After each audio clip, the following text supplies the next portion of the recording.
All right, so this is a suggestion via Patreon. The name of the video is The Man Who Traveled 0.2 Seconds. All right, I have no idea how he did this. I can pretty much... Guys, hold on. Let's hypothesize for a second. I'm going to go ahead and guess it's probably something oriented to speed. He was in a place where obviously gravity is extremely weak. It has to be. For 0.2 seconds, guys, that may not seem like a lot, but that is a lot of time travel, guys. I'm telling you. At least with our current level of technology, at least, right? I mean, who knows? One day we may be able to time travel. But either way, I think we could probably end up viewing the future, maybe. No, the past, I would say. I think we would be able to kind of view the past through some type of viewer exclusively.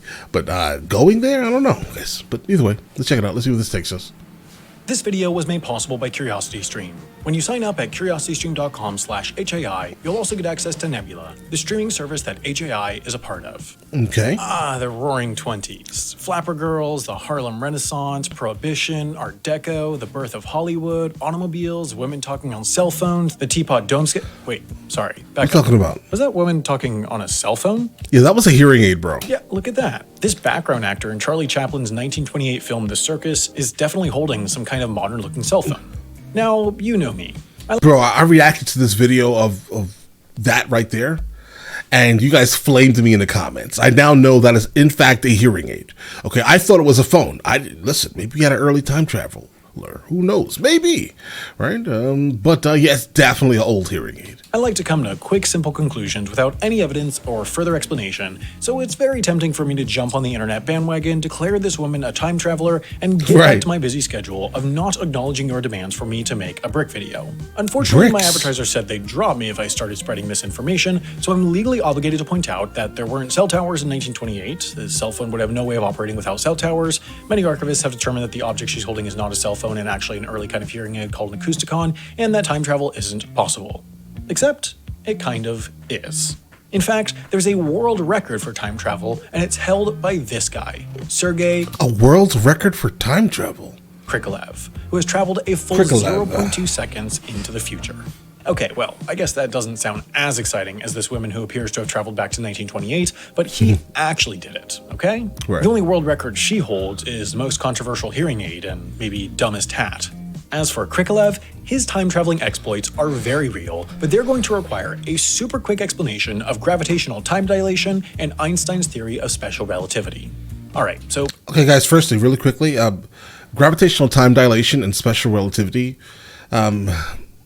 Well, I guess, special relativity kind of does talk about overall time dilation, but gravitational time dilation very specifically comes from Einstein's theory of general relativity.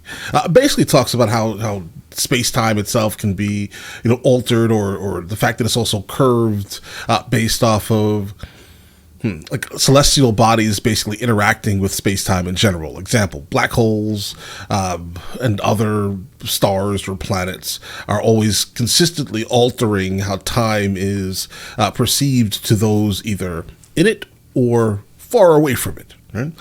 Basically saying the closer you are to like a black hole, for example, the more gravitational pull it's going to have. So that means that time is going to move much slower versus if you're really far from a black hole where it will be much faster. Right. So I guess we're kind of getting to how this person traveled, but I'm not sure we traveled that far into space yet. So I'm still kind of confused with how exactly either he got really far from a black hole and just was going extremely fast. We haven't gotten there yet, guys. But so, for example, when it comes to gravity and time and things like that, guys, there are a lot of ways we can, I guess, in fact, time travel. I think most of us do it on a daily basis anyway. Not in any meaningful manner. We're probably talking about 1/1,000,000th of a second, guys, right? So, again, that doesn't matter. Doesn't matter at all. A lot of that is based off of, obviously, like velocity or mass, like... So if you have two gigantic people, let's say, on a plane, and one small person and one gigantic person, let's say, the gigantic person is probably going to experience time much faster, most likely, than the smaller person because they have more like mass, if that makes any sense, guys. But all right, let's see how this guy did it. So basically, time and space are interconnected in a giant 4-dimensional sheet called space-time. Right. When mass is placed on that sheet, it becomes warped, which affects both the gravity and relative rate of time in that part of the sheet. It's sort of like Yeah, these are called gravitational variances or gravitational disturbances, guys. how when you are placed on your sheet, you start to experience time differently. Or maybe that's just you taking a nap and waking up later. I'm not sure. But analogy I see how he's correlating Einstein's special relativity. I see it. Okay, that's good. aside, it's also important to note that This here. energy can warp space-time. So objects moving at different velocities can also experience time at different rates relative to one another. It's sort of like how when you stop moving and get into bed, time seems to Yeah. accelerate. Or maybe that's just you taking a nap again. Look, you just need to know that time moves at different rates depending on forces like gravity and velocity and mass and all that other good stuff. Good? Right. Okay. Now that we're all physics experts, let's meet Sergei. Sergei is a Russian cosmonaut and former Soviet cosmonaut. Oh, that's how he did it. That's it right there. That's how he did it, guys. That's it. He was on some type of space station, and the space station moves extremely fast, right? It may be locked to us, right? But it's still moving unnecessarily fast, and I'm sure it was for a while. And that's how he was able to get 0.2 seconds on us, guys. Cosmonaut before the Soviet Union dissolved and left him stranded in space for 311 Oh, straight that days. is terrible. But in total, Sergei has been in space for exactly 803 days, 9 hours, and 39 minutes. How a fast roughly were we time it moving? takes to get through the security line at Newark Airport. Now, in space, Right. Absolutely. two forces are acting on the flow of time around you: low gravity and super high velocity. The low gravity actually makes time move faster in space, which would have Sergei going back in time upon returning to Earth, but this is canceled out by the space station traveling at just under 5 miles per second, making time move much slower Yeah. Well, there we go. instead.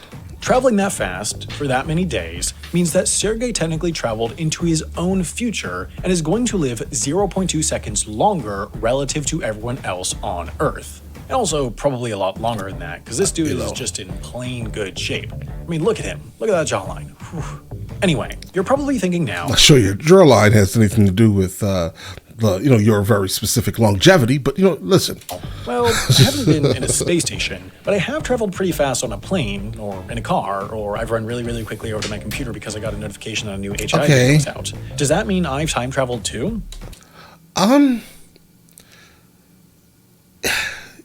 No, but I think technically yes, but no, unless you're comparing it to someone. Again, I'm waiting for him to tie in the special relativity because that'll kind of explain what he's saying here, because he keeps kind of egging us on, right? But all right, let's get. And the answer is yes, technically. In fact, Yeah, you technically, can use this equation yeah. to determine just how much Okay, so now we have it here, guys. So this is this is his tie-in to special relativity, guys. This will explain it all, and why he and I kind of came up with the concept of technically, yeah, because if you use special relativity, you can easily say, yeah, I'm time traveling compared to someone else, right? So basically, what this equation basically dictates is you have time relative to you. Basically, you are the person moving, right? So time relative to the overall person moving. Then you have, let's call this the placeholder. This is the time that of someone or something that was not moving, that's basically perfectly stagnant. So if you compare it to someone who is like a coworker of yours who sits down all day long, for example, give him an atomic clock.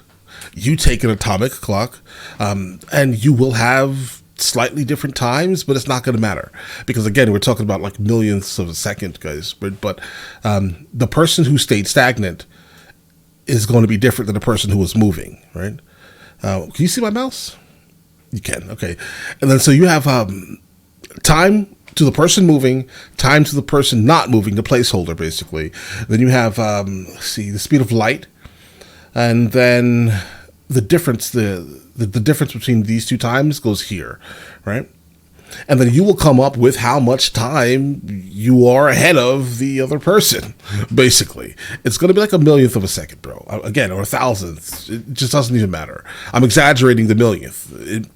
It may be a couple thousand, but it doesn't even matter, because again, it doesn't. It's such a minuscule amount of time that it's somewhat irrelevant. But we can theorize. Time you've gained over your sad, boring friend who has been sitting perfectly still at sea level for his entire life. But before you book tickets to live out the rest of your life on a commercial airliner, I should point out that the gravitational time dilation in airplanes usually balances, or even overtakes, the effects of the velocity. That is to say, if you lived the rest of your life on an airplane, it might end up being ever so slightly shortened by the effect of lower gravity on time, and also the effect of only ever consuming peanuts and tiny bottles of gin on your body. If you really wanted to extend your life, you're much better off living on something like a bullet train, or, just wearing a damn mask. Now, you might remember a video we made about a year ago about why the Hudson Bay region of Canada has less gravity, but what we didn't tell you is that the time also moves ever so slightly faster there too. In fact, because of gravitational time dilation, time moves... What's the altitude of the region? That could also explain it, because if it's something altitude-oriented, or there maybe are large mountains there, guys, like something has to be affecting the gravity. If this is a place with the lowest gravity, what's the reason? I have no idea. I can just, again, theorize, I guess. I have no information, so I can't even give honestly an educated guess. But I'm going to go ahead and guess that it's altitude oriented without even knowing anything, I guess. At different rates on different parts of the Earth, and it even moves slightly faster at the top of your head than at the base of your feet. Unless, I guess, you're doing a handstand, in which case you're probably having too much fun to be worried about this stuff anyways. But if you're looking for the place on Earth where time goes by the very slowest, look no further than here. Newark International I agree. Please listen, I am from New York. I want you to know right now, I appreciate you consistently making fun of New Jersey. I love it. I love it. I try to warn people away from this place. Guys, right? This is New Jersey. Why are you going to New Jersey? I have no idea. You see this little island right here? This is where I'm from. The island, on this side of the island. But Nope, sorry. We've hit our Newark roast quota for the month. More, bro. Is probably deep in a cave somewhere in Chile, but because of the Earth's shifting crust, its gravitational field changes over time too, so we never quite know just how fast time is moving around us. Now, if you manage to bend space and time to score an extra 0.2 seconds on Earth, I would recommend using that extra time to watch the first 0.2 seconds of HEI's first 30-minute special featuring a super special mystery guest and premiering exclusively on Nebula very, very soon. A brick? Now, you could just get a subscription to Nebula for $30 a year, but I'll let you in on a little secret. Okay. By signing up for CuriosityStream at curiositystream.com/HAI, you'll get a subscription to Nebula for free, and you'll also get an incredible library of thousands of documentaries by big names like Nick Offerman, Jane Goodall, and Stephen Hawking. Also, for a limited time, CuriosityStream's annual subscription is on sale for just $15 a year. That's half the price for double the streaming services, so now is definitely the time to sign up. Once again, that's two amazing streaming services, countless hours of content, and a super special 30-minute HI original that you won't want to miss. Oh, they have tiers, dude. All by signing up at curiositystream.com/HA. Okay. Solid, guys.